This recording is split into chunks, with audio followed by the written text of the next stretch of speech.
Beloved, I'm Dolores Carpenter, and this is your Heritage Moment 23, Our Elders.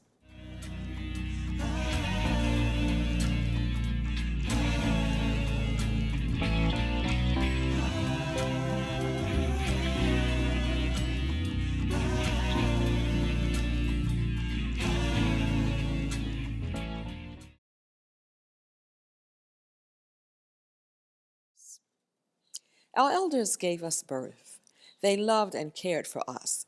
They passed a cherished heritage on to us.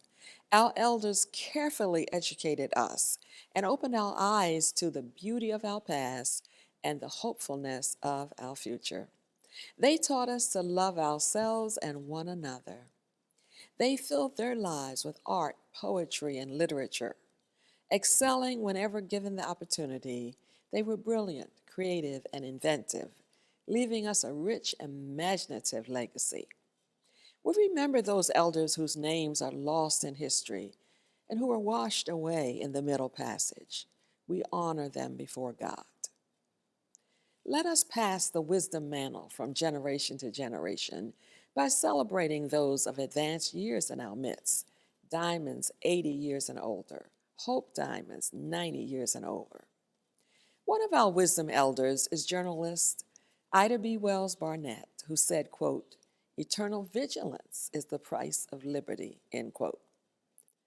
She spent her life challenging racism and the disparate treatment of African Americans.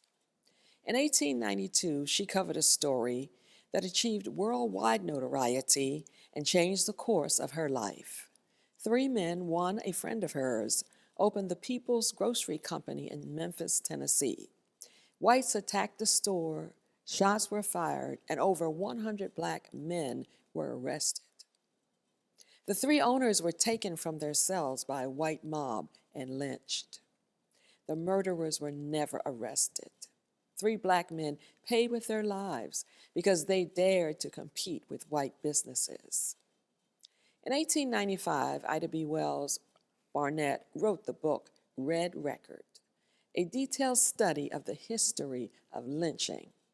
The next year, she joined the ranks of the Black Women's Club movement, which culminated in the first National Conference of Colored Women.